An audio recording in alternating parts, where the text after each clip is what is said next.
Et je suis content de pouvoir euh, échanger et transmettre encore aujourd'hui la parole de Dieu et pouvoir nous entretenir ensemble autour de la parole du Seigneur. Je regardais hier soir à la télé, alors certains ont dû, vous n'avez pas dû le manquer, hein, si vous regardez un peu la télé, il y a eu des obsèques d'un grand monsieur, d'un grand homme, et les Britanniques ont encore une fois de plus exposé leur famille royale, et on a vu quelque chose de millimétré, quelque chose de précis, quelque chose de très majestueux, malgré la tristesse qui se lisait sur les visages et qui s'entendait dans la voix des journalistes. On avait quand même quelque chose de majestueux parce que on était en train de faire quelque chose pour la famille royale. Et quand je regardais ça, je me suis rappelé de certaines réalités spirituelles. C'est pour ça aujourd'hui, j'aimerais qu'on puisse entretenir sur la famille royale. Et le titre de mon message aujourd'hui, ce sera « La famille royale ». Amen. Famille royale. Pourquoi royale? Parce que quand vous remettez dans le contexte de la parole de Dieu, vous le voyez déjà depuis Genèse, le livre de Genèse, Dieu va mettre l'homme sur la terre et il va lui dire « domine ». Il va lui donner un ordre. Il va le bénir, il va dire « dominez sur la terre ». Dominer sur les oiseaux du ciel, dominer sur les poissons de la mer, dominer sur toute la terre. Il y avait donc, au commencement, une domination puissante, une autorité que Dieu avait déjà donnée à Adam sur la terre.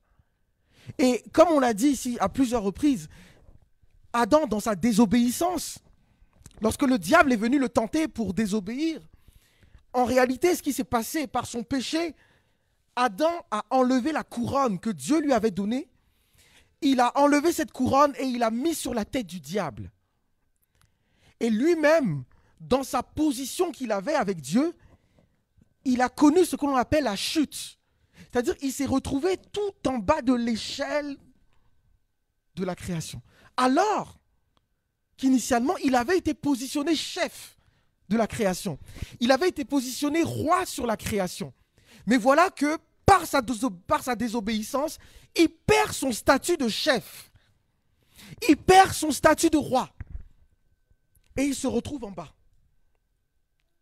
Et ça l'a tellement perturbé, vous voyez, lui qui était le chef, il ne reconnaît plus qui sont ses sujets. Parce que il a perdu sa position de chef. C'est pour ça que dans les cultures, plus tard, lorsque les gens vont voir, ils vont voir un crocodile. Le crocodile, c'est fort.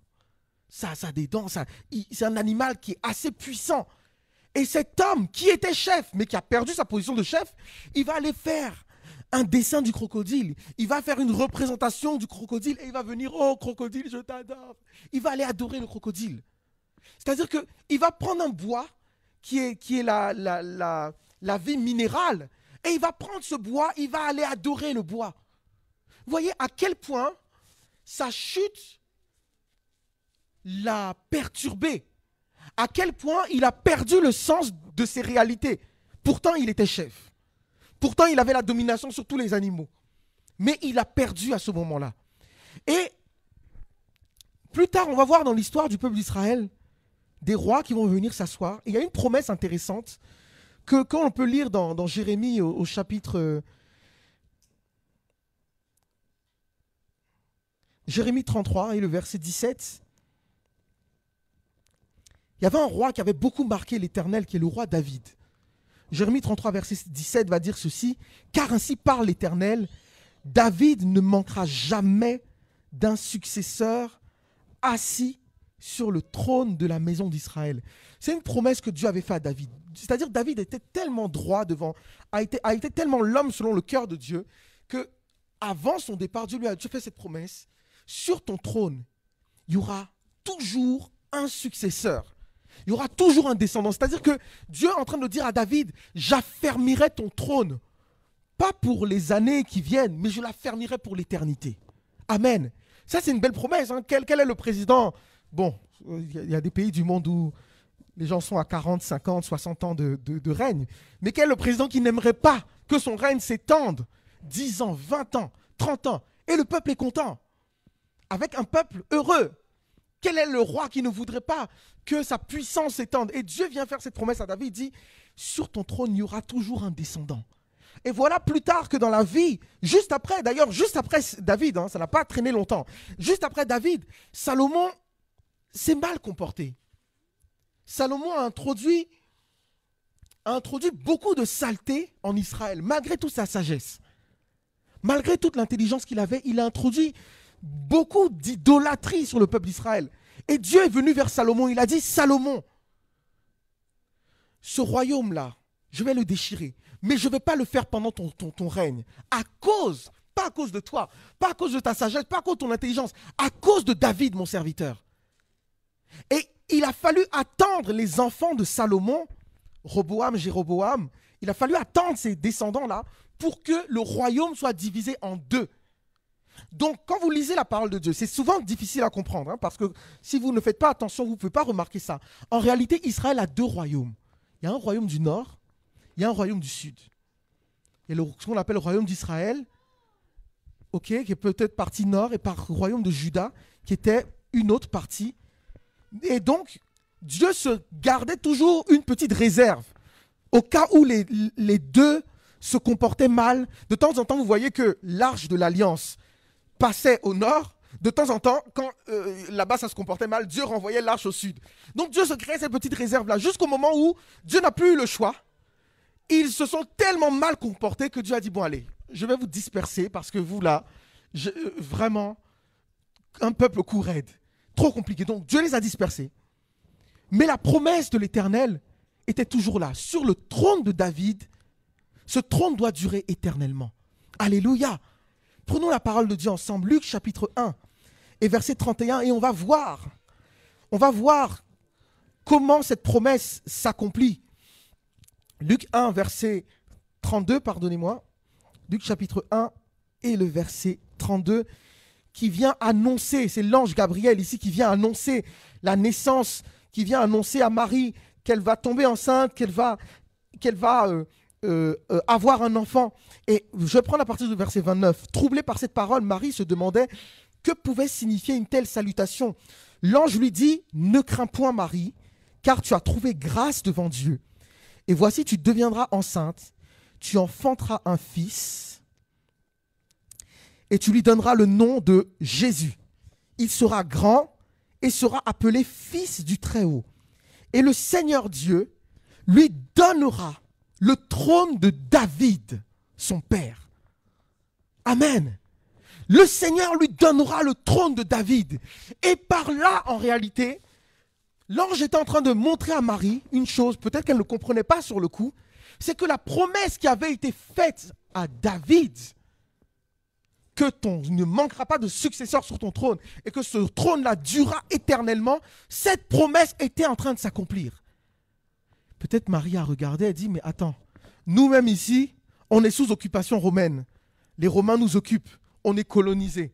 On n'a pas de liberté, on n'a pas un roi en tant que tel qui règne sur Israël. On a des gouverneurs qui sont là, comme Hérode et autres, mais on n'a pas un roi d'Israël. Comment se fait-il qu'il vient me parler du trône de David? Mais c'était une promesse de l'Éternel.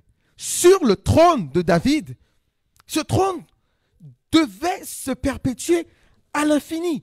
Et donc, Matthieu chapitre 2, versets 1 à 6, lorsque les rois mages vont voir l'étoile de Jésus, ils vont, Matthieu chapitre 2, versets 1 à 6, ils vont venir sur la terre d'Israël, donc à Bethléem. Hérode, au temps du roi Hérode, voici des mages d'Orient arrivèrent à Jérusalem et dirent, où est le roi des Juifs qui vient de naître? Où est le roi des Juifs qui vient de naître? Et là, c'est une question qui a créé la stupeur dans le royaume, comme on en a parlé la dernière fois. Hérode a entendu cette histoire, il dit, quoi? Il y a un roi qui est né? Il y a un roi qui est né? Il faut impérativement que je le tue. Parce que la nouvelle a fait trembler l'enfer. La nouvelle a fait trembler Hérode. Mais derrière Hérode, on avait dit que derrière Hérode se cachait le diable qui inspirait Hérode. La nouvelle également a fait trembler le diable. Il a dit quoi? Il y a un roi qui est là. Vous savez, j'en parlerai encore plus tard dans la fin du message. Le sang royal, faites attention au sang royal. Le monde a bien compris ces choses-là. Même dans l'histoire, lorsque un roi va dans un pays pour conquérir le pays, il faisait en sorte d'assujettir les rois. Il assujettit le roi, il prend la maison du roi. Soit il va s'arranger à faire la consanguinité, c'est-à-dire il va faire des alliances de sang avec ce roi, de telle sorte que les deux sangs se mélangent. Et ça, c'est ce que l'Europe a connu. L'Europe était très fragile pendant longtemps, toujours des guerres. Donc, les rois, entre eux, ont commencé à donner leurs filles, leurs fils. Et si vous regardez dans les généalogies, vous allez voir que le roi d'Espagne, les enfants du roi d'Espagne, ils sont cousins et parentés à ceux du Danemark. Ils sont parentés à ceux de l'Angleterre. Ils sont parentés à ceux de l'Italie. Ils sont tous parentés. Parce que leur objectif, c'était de maîtriser qui allait venir régner. Vous comprenez ça? Et lorsqu'un roi voulait éviter de se faire, entre guillemets, sortir, quand il arrivait, il tuait les enfants du roi. Il tuait le roi et ses enfants. Parce que le sang royal, on fait attention à ça. Le sang royal, c'est quelque chose de très mystérieux. C'est-à-dire que même s'il il est fils du roi, il est dans le pays un jour, tu ne sais pas comment, les gens vont aller le chercher pour dire, s'il te plaît, reviens régner sur nous.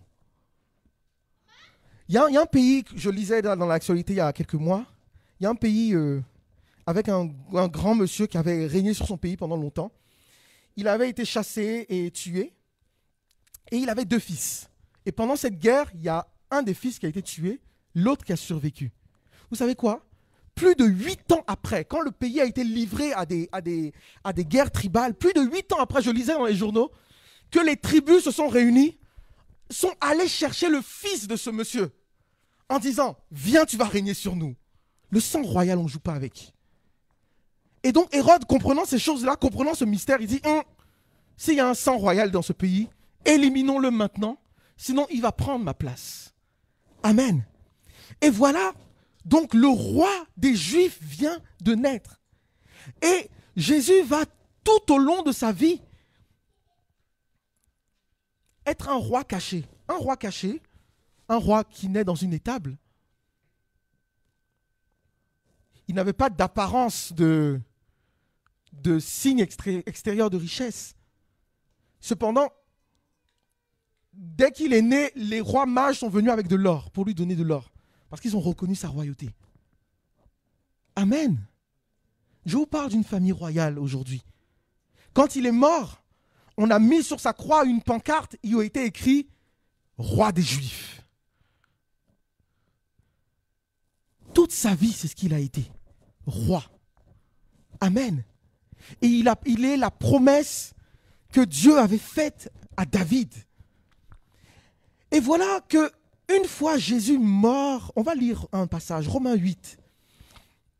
On va lire un passage pour comprendre quel était le plan de Dieu final. Jésus donne sa vie, Jésus meurt, Jésus ressuscite, Romains 8 et le verset 29. Et Jésus va devenir le premier entre plusieurs frères. Il n'est pas juste ton maître, il est ton frère. Lisons ensemble, Romains 8, verset 29. Car ceux qu'il a connus d'avance, il les a aussi... Pouvez-vous lire avec moi? C'est inscrit au tableau. Car ceux qu'il a connus d'avance, il les a aussi à être semblables à l'image de son Fils. Hey. Donc c'était une histoire comme ça. Dieu a fait en sorte que le roi Jésus meurt, ressuscite. Et la Bible dit que tous ceux qu'il a connus d'avance, il les a prédestinés, il les a appelés, bon, on ne va pas parler de prédestination aujourd'hui, à être semblables, à être comme, à être comparables, à être transformés en quoi? En l'image de son Fils. Cela veut dire que ceux qui croient en Christ Jésus, obtiennent la royauté. C'est de ça dont il s'agit. Ceux qui croient en Jésus-Christ obtiennent de fait la royauté. Amen. Il les a à être semblable à l'image de son fils, afin que son fils fût le premier-né entre plusieurs frères. Jésus, c'est le grand frère. Toi, tu es son petit frère, tu es sa petite sœur, si je puis dire ainsi. Mais Jésus, c'est l'aîné de tous. C'est le grand frère. Qu'est-ce que cela nous montre? Qui avait le Père, Dieu le Fils, mais que de Dieu le Fils est sortie une innombrable multitude de petits frères. Qu'est-ce que ça nous parle? Ça nous dit que Dieu est venu former une famille. Amen. Donne-moi un bon amen. Amen. Une famille que Dieu est venu former. Il est le premier et il est venu former une famille. Ceux qu'il a prédestinés, verset 30, il les a aussi appelés. Et ceux qu'il a appelés, il les a aussi justifiés. Lavés par le sang de Jésus, justifiés, nettoyés de toute forme de péché. Et ceux qu'il a justifiés, il les a aussi glorifiés. Est-ce que vous croyez que vous êtes glorifiés? Amen. La gloire. Ouais, quand on dit hey, c'est glorieux, c'était beau, hein. Oh, c'était chic. Hein. Dieu vous a glorifié. Ce que vous avez vu hier, ou ce que nous avons vu hier, lors de cette procession avec la famille royale, c'est une image qui nous montre également que vous et moi également, nous sommes également d'une famille royale. Amen. C'est juste ça qu'il faut comprendre. Et ça a des conséquences. Ça a des conséquences. Et c'est pour cela que l'apôtre Jean va se retrouver, quand il va avoir la révélation de Apocalypse, il va être Apocalypse chapitre 1, verset 6. Apocalypse 1, verset 6. Regardez ce que dit la parole de Dieu. Ça, je crois que c'est la version Darby que j'ai pris. Il a fait de nous un royaume. Il a fait de nous un royaume de sacrificateurs pour Dieu son Père. À lui soit la gloire. Une autre version va nous dire, il a fait de nous un peuple de rois. Un peuple de rois. Des prêtres au service de Dieu son Père. C'est ça que nous sommes. Rois et sacrificateurs. Alléluia. Et c'est pour cela, quand vous allez encore lire plus loin dans le livre de Apocalypse, quand Jean va constater, il va constater que celui qui est élevé dans les cieux, maintenant se fait appeler le roi des rois. Parce que ceux qu'il a autour de lui sont également rois. Et lui, il est le chef de tous ces rois. Donc, il est le roi des rois. Alléluia. Vous êtes de sang royal. J'aimerais dire cela. Vous êtes de sang royal. Romains 8, verset 17. Et là, c'est glorieux. J'aime Romains 8. Je pense qu'on pourrait parler des heures de Romains 8. Or, si nous sommes enfants de Dieu, nous sommes aussi héritiers. Si nous sommes enfants de Dieu, nous sommes aussi héritiers.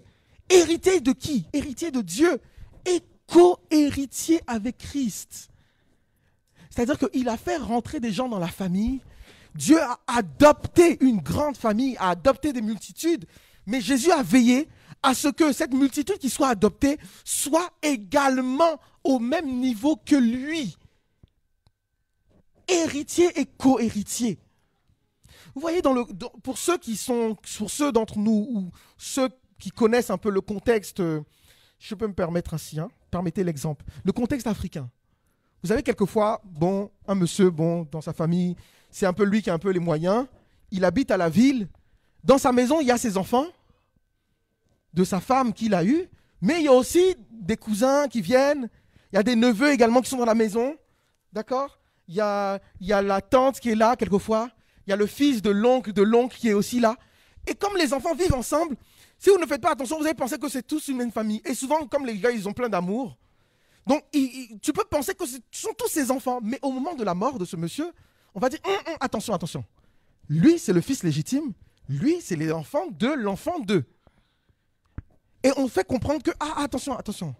On s'aime, hein, mais la parcelle de papa, on va se partager ça à 4. On ne va pas se partager ça à 6. On est 10 dans la maison, hein, mais la parcelle du vieux, on va couper ça en 3. Parce que le vieux a eu 3 enfants de sa dame. Vous comprenez? Mais Jésus n'a pas fait ça. Il a veillé à ce que tous ceux qui rentrent, qui sont adoptés dans la famille, obtiennent également l'héritage. Amen. Tu as un héritage en Christ, en Dieu, qu'il t'a donné. Amen. Et vous savez, la compréhension de la royauté, j'ai envie de dire ça ainsi. Lorsque le fils prodigue a compris qu'il était d'une famille royale, sa vie a changé. Et j'aimerais dire ceci. Je le dis vraiment en toute humilité, hein, ne faut pas le prendre mal. Parce que certains peuvent me dire, toi tu ne connais pas mes problèmes, tu ne connais pas ma vie, tu ne sais pas ce par quoi je passe. Tout ce que je vis, c'est compliqué. Ok.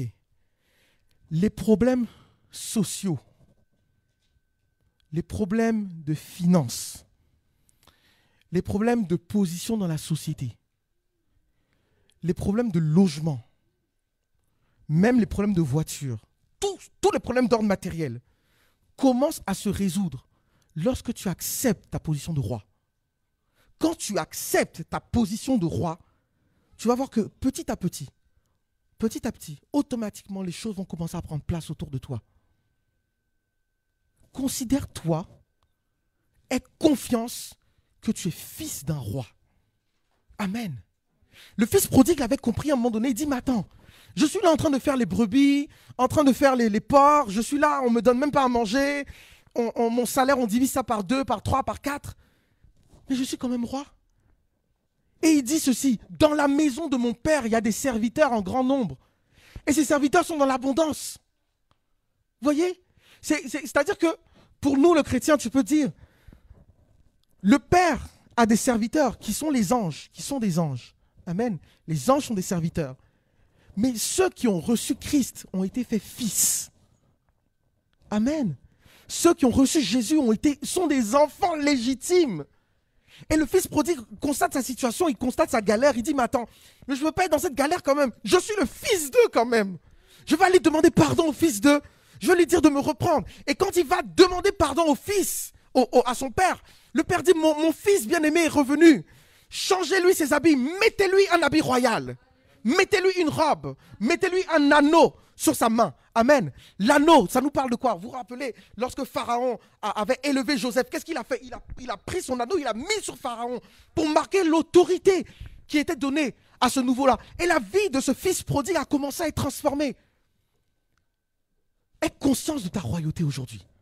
Amen. Peut-être que chez toi, c'est tout petit. Comme on dit dans un pays, entrer, coucher. C'est-à-dire qu'on ouvre la porte, la cuisine est là en même temps, le lit aussi est là.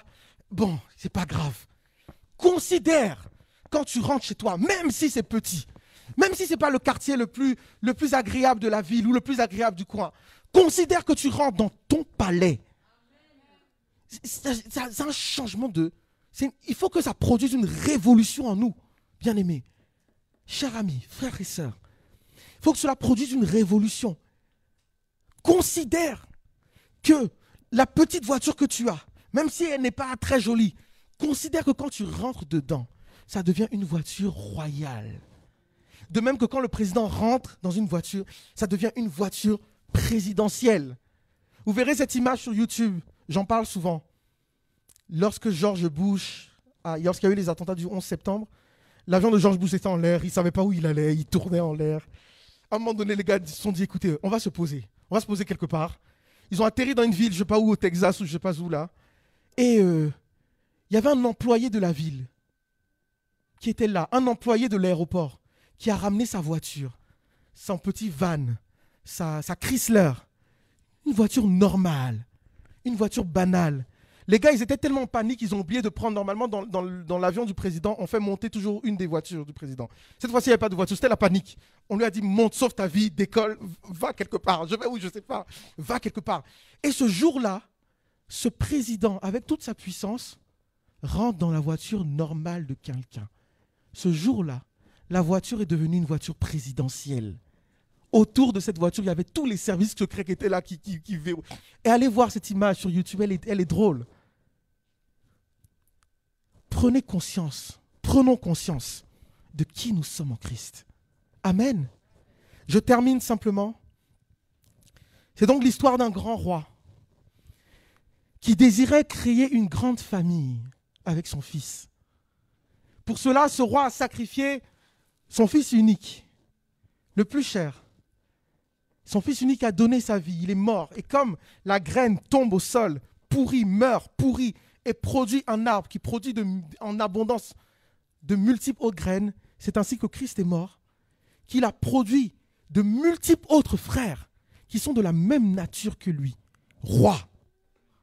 Alléluia. Et le message que je voulais vous donner aujourd'hui, c'est qu'en Christ, la couronne que Adam avait donnée au diable, Dieu a récupéré cette couronne pour vous la remettre sur votre tête. Alléluia. Et le message que j'aimerais vous donner, vous êtes la famille royale. C'est ça que vous devez comprendre. C'est ça que nous devons comprendre. Vous êtes et nous sommes la famille royale. Alléluia. Que Dieu nous bénisse. Inclinons nos têtes et prions ensemble le Seigneur. Père Saint, je veux te prier afin que le message de la croix, le message de l'évangile simplement produise une transformation dans les cœurs. Je prie que la connaissance produise la transformation. Seigneur, peut-être quelqu'un actuellement luttait dans certaines difficultés, dans certaines galères, dans certains problèmes, dans certaines choses récurrentes, comme le fils prodigue qui était dans sa porcherie et qui regardait, qui n'avait pas de salaire, qui était malmené, exploité et qui se demandait quelle sera l'issue de ma vie.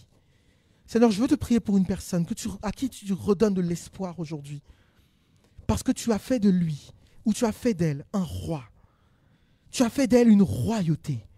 Seigneur, tu as fait de cette personne une royauté.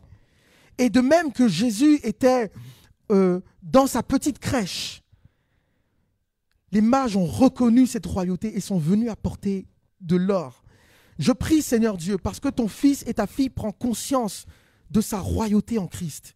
Je prie que l'or et l'argent, Seigneur Dieu, viennent également, que les possibilités, les capacités également lui soient communiquées, Seigneur, dans le nom de Jésus. Seigneur, ne permets plus, Seigneur, qu'une personne regarde et se dise comment je paye mon loyer. Ne permets plus qu'une personne regarde et se dise comment je fais pour aller manger. Ne permets plus qu'une personne regarde et se dise comment je fais pour me déplacer. Parce que, Seigneur, tu as élevé des rois. Je prie, Seigneur, que tu positionnes chacun de ces rois, que chacun ait conscience de la royauté qui lui a été donnée. Au nom de Jésus, notre Seigneur, nous t'avons prié, Père. Amen.